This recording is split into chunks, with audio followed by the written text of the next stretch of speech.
Well, the first album we were recording in New York City, 1983. I think the greatest thing that you do when you start a record, and it's your first record, is you look at the record contract and see if it's real. And you're so happy, you're overjoyed that the idea that you're actually making records for a record company. And at that time, it was, and it still is, Mercury Records. The Clapton stuff that they had on Polygram, as well as the Rod Stewart stuff, the artists that we're currently recording with the label, with Mellencamp and Def Leppard and Kiss and Rush, and we were happy to be associated with them at that time, and still are. But I think that was truly the most exciting part for me, was knowing that we finally had a record deal. Well, I think Runaway was an exciting time, because we all just kind of like really met each other, and we were getting to know each other, not only as people but also musically, and I think that was a part of the excitement of that record. I really don't remember recording much of it, but I think the most important and exciting thing was the fact that we were starting a great relationship and getting to know one another. Yeah, and being in a big recording studio in New York, it was like at the power station at the time. It was one of the most prestigious places in the world to record, and it just was very, very exciting that you made it, to getting a record out. It's always fun to do. Put your ideas on tape and have them put out in the public. I remember distinctly when Quinn was a producer, and I worked with Julie, who never left me in the control room. It's one of my fond moments. One of those fond memories. Okay. Next. 7,800 degrees Fahrenheit. Tough year. That was a tough year. We lost our girlfriends. We lived together. We were poor, basically. We was po. I remember that we were down in Philadelphia. We all moved our stuff down there, and we were staying in. It was actually a nice place where we stayed, but we only stayed in one room for everybody. Right. So we were dragging mattresses in, and people were frightened actually. John's dad would make tomato sauce and bring it down. Yeah, and we would eat around the mildew. around the rotten part of it. I have a picture actually in my house of the refrigerator. And it was like a soda and peanut butter. It was empty. An empty paper soda container. We always had some booze. We still always had booze. There's lots of booze there, but If with you no had- food. If you had $5, It went to damn, I need something to drink. Try to forget about the misery of being Pope. Yeah. We did that album in Philadelphia, and it was a very difficult record. Writing it, performing it, we were just still trying to feel our way around. Not my favorite record. Okay, number 3, Slippery. I did it right. Does the sound cha-ching? That That was record was fun to do. It was very spontaneous in a way. Not only the writing melded, but the band melded in the studio, the producer, and it was actually a lot of fun to do. yeah. I'd say every process of that along the way from the beginning to the end was just a blast. Mm-hmm. We were having fun together, living together up in Vancouver. We were away from home. We just concentrated on making a record. It went really easy, and it was just our time. Really was a culmination of everyone's talents, not only the band, but the producer, Bruce Fairburn, the engineer, who was Bob Rock, the studio, which was Little Mountain, even Desmond Child, who co-wrote a couple songs with us on that record. Nobody involved in the project was big until that project, and then everybody got big together. It really was an amazing beginning.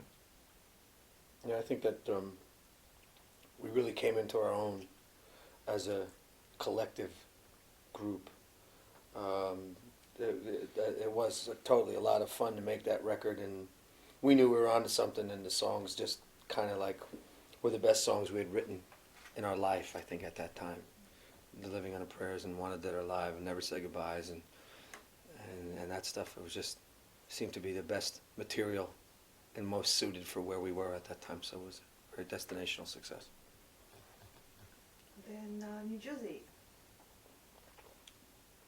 Well, New Jersey was the follow-up to, you know, this huge roller coaster ride. And there's some good songs on it. And I think that, you know, everybody that was involved in Slippery came back and was involved in this project and right down to the studio. And a lot of it still stands up, and it was enormously successful as well. But it was a period where I think we were trying to prove, if not to the public, to ourselves that Slippery wasn't a fluke.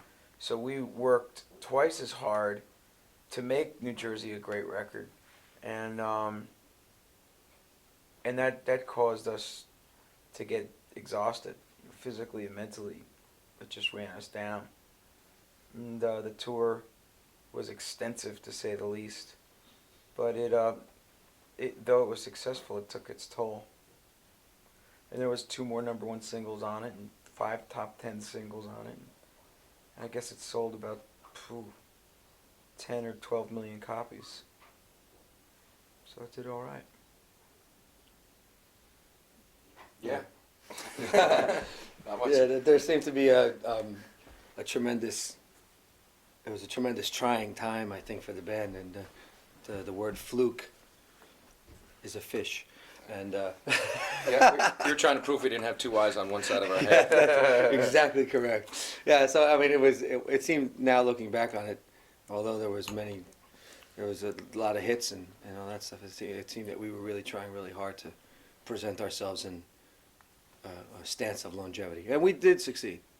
We did succeed. Yeah, it was majorly successful. We recorded 40 songs.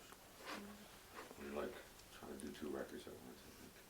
And then, like John said, it was just a lot of work. It caught up. Okay, let's take it chronologically. So it would be Blaze of Glory next. Well, with Blaze, I wrote the song shortly after the New Jersey tour ended. And it was for the movie Young Guns 2. And Emilio Estevez wanted to use Wanted Dead or Alive in the film, but it didn't work lyrically, so I wrote Blaze, and they liked it so much I started to write more for the film, and they put another song in the movie as well called Billy Get Your Guns. And so I said, well, we've got these 2 songs here, and I don't know what I'm going to do with them. Why don't we do a whole album to coincide with the release of the movie, which of course they were ecstatic about, and it was a #1 record. So it was nice to branch out and play with those different guys, Beck and Elton and Kenny Aronoff, and spread your independence around a bit. But it was also a lonely time, because as much as it was about Billy the Kid, there was a lot of me in that, and there wasn't anyone to really share it with the way you had the successes as a band. Whether I got the phone call say it was #1, that you'd usually call each other up on the phone and go, hey, guess what? And it was a different kind of feeling you get, you know, as a solo artist. And then yours, Richie. Stranger in This Town.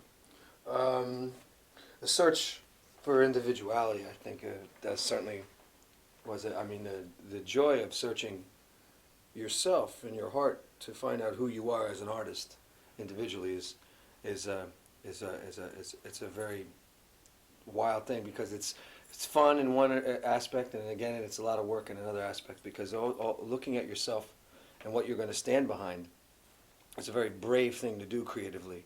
Anytime you look at yourself in a mirror, sometimes it could be a pretty alarming sight. But I had a really good time making it, and you know, Dave and Tico, of course, helped me out. I wasn't brave enough to go totally without a net and on my own at that particular point in time. But it was the first step in an ongoing search, I think, individually.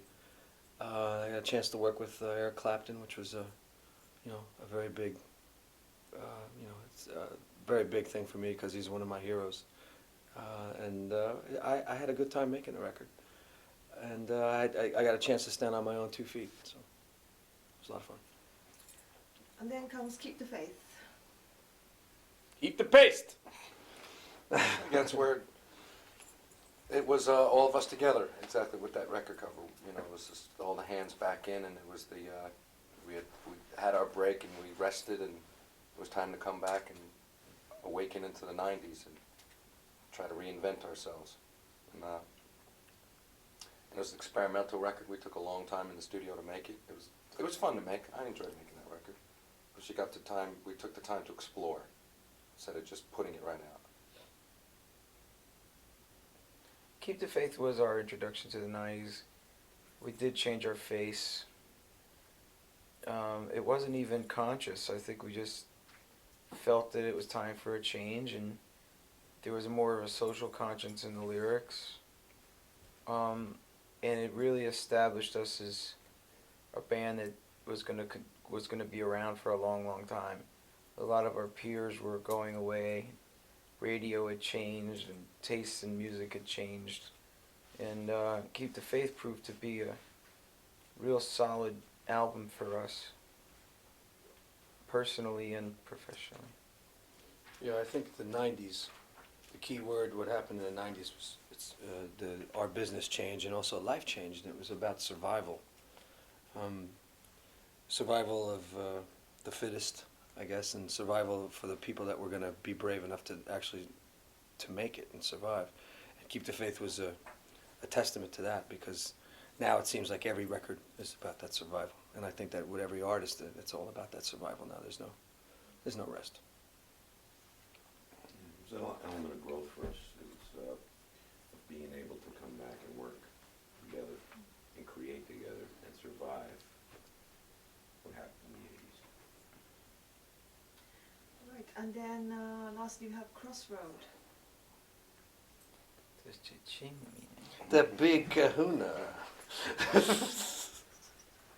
Crossroads is a best of collection. You know, it's it wasn't even our idea, but we had a song that I had written called Always, that I had written for a film and didn't like the film, so we pulled it and held on to it, and it's a friend's suggestion, put it on the Greatest Hits compilation, and who knew it was going to be, you know, the biggest single we'd ever had.